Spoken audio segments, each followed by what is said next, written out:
Oh, just doing a little bit of a recap on where things are and what's going on with um, several things that we're kind of tracking on this channel. There's an excited interview that's coming up that I just posted recently that will be shared shortly. So I'm excited to share that. Also working on something super exciting. I cannot wait to share it, but I can't share it quite yet. It's coming though, you guys. It's like, so excited about it. And I'm also obviously completely immersed in this extended fast that I'm doing for the new year. And today is day 9. Today's day 9. Losing track of days. Saturday, Sunday, Tuesday, Wednesday, Tuesday. It might even be day 10. It's day 9 or day 10. And I am buzzing along, doing fabulous. Yes, I only drink black coffee and water when I fast. And I've covered all of that, even though I see that question keep coming up on, the sharings of this. I'm not going to repeat in my commenting back. If you're interested, you'll watch the videos and you'll follow along. I'm not going to belabor doing that for myself. And why I'm doing it and all the rationales and everything I'm putting in my vlogs. So if those are things that interest you, you'll watch the videos to get that content versus me having to repeat it over and over to people. Why I'm sharing?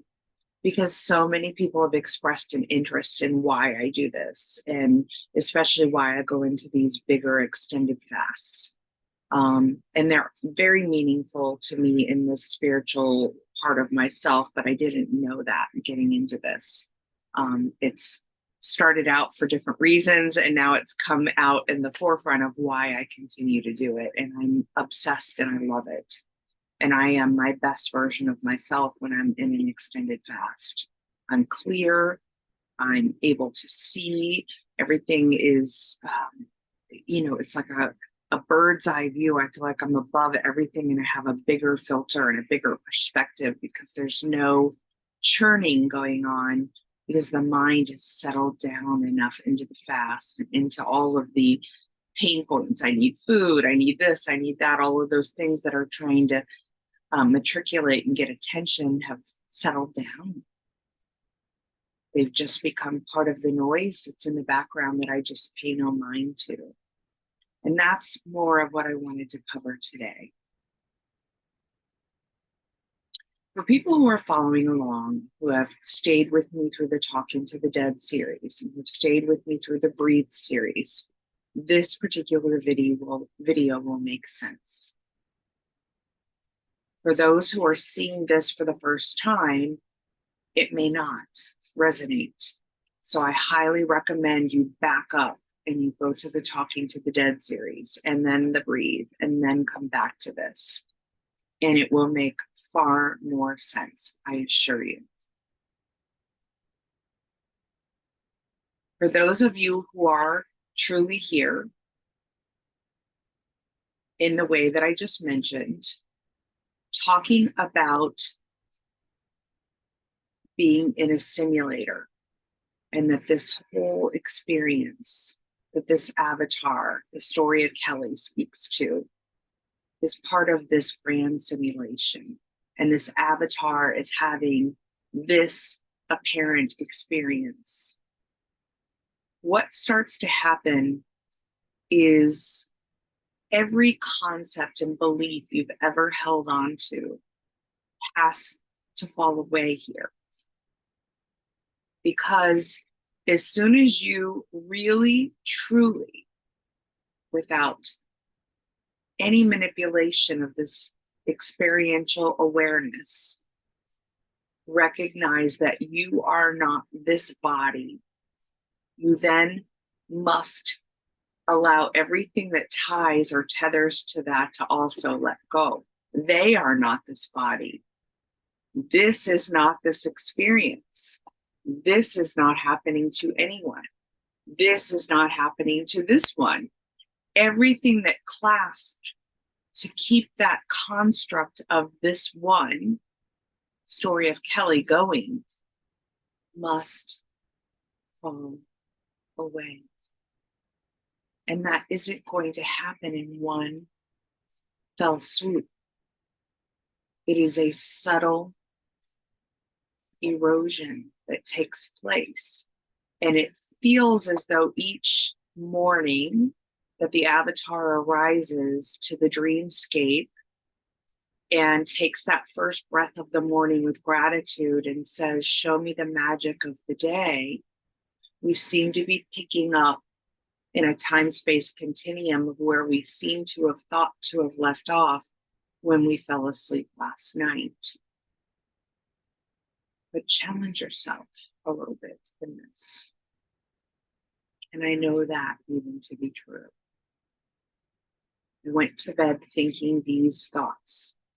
I wake up seeming to carry forward in that method or mentality of thinking.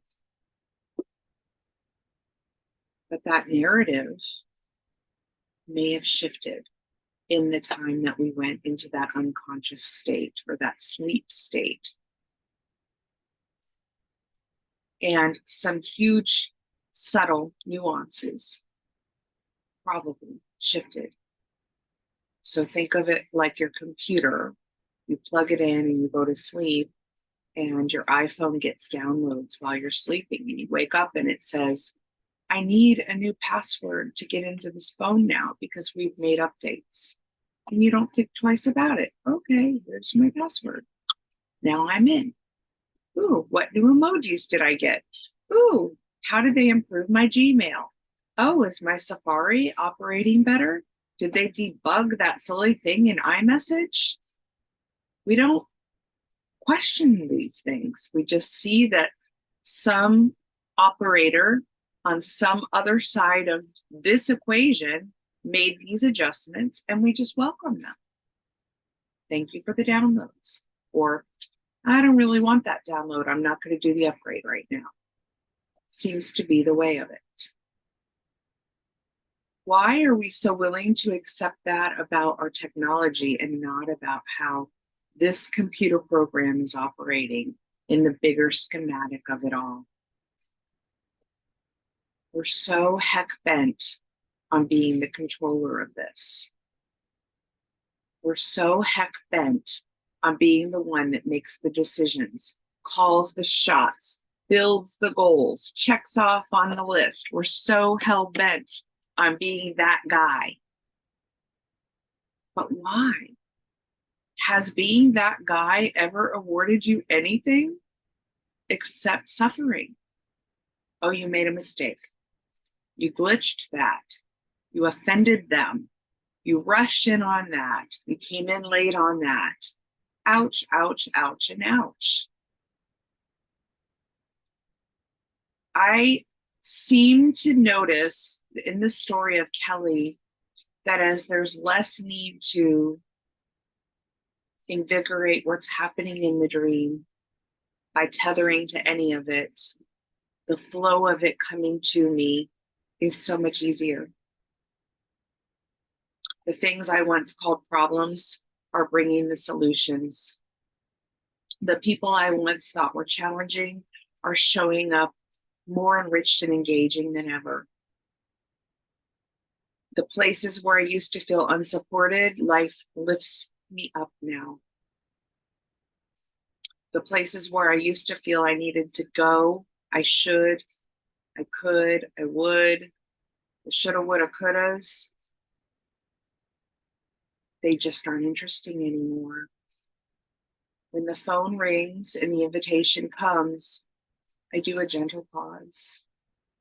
The inner yes or the inner no is so intrinsically understood now. And there's a lot more willingness to say no, thank you, if this is where I need to be. Now, is it always pleasant? No. There are times where I have an invitation to go do something that sounds like a million, jillion, tillion times more fun than being with this uncomfortable moment.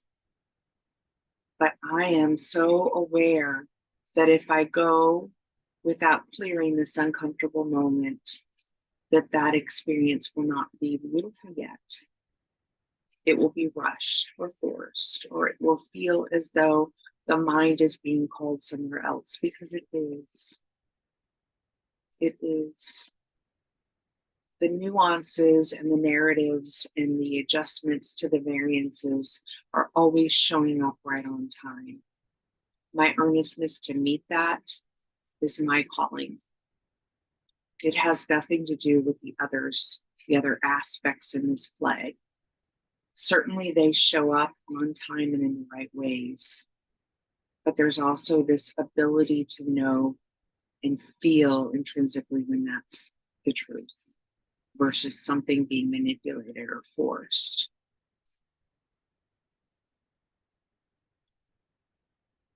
If there is a willingness to let everything you've ever been told, shown, or known as your own, and an allowance for each of those things to fall away, I promise what's on the other side, which terrifies you right now, is not terrifying.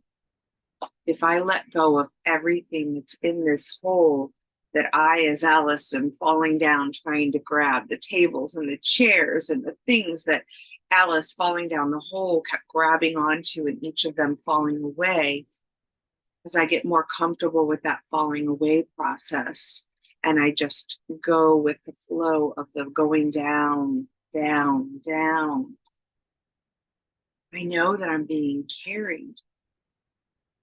And that carrying, that subtle holding, is never going to let me drop.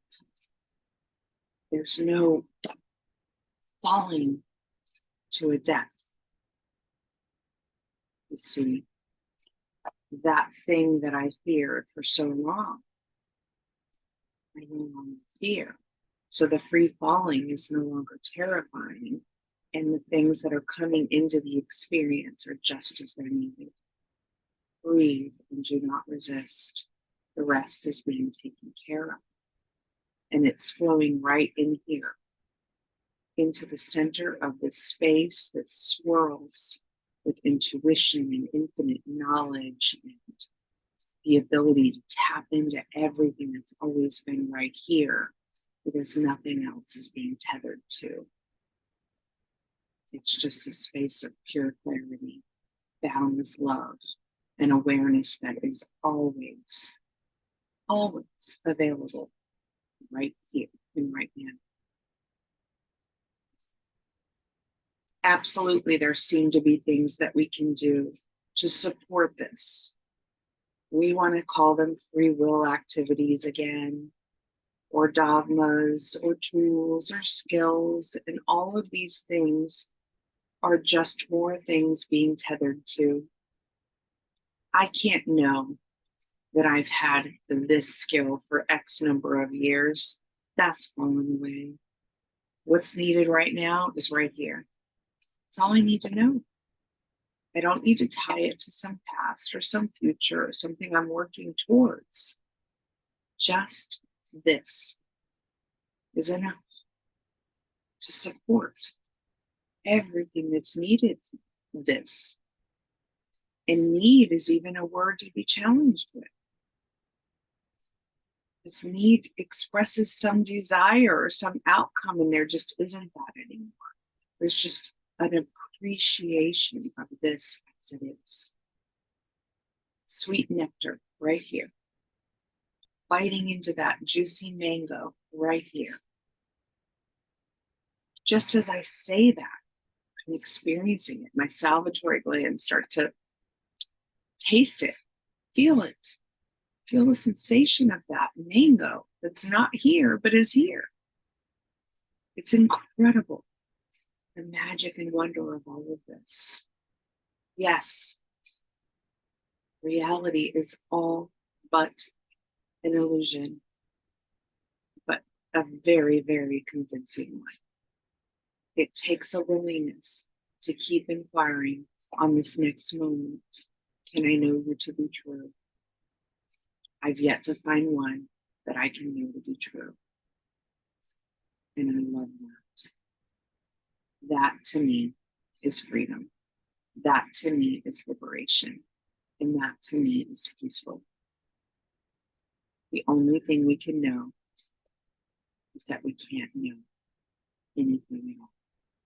And that this is continuously shifting and you are a part of it. So I see you and I love you. And I send so much support in this swirling, whirling, curling, twirling space of unknowns. You are infinitely loved because you are infinitely loved. Much love. Until next time. I see you. Yes, this is hard stuff.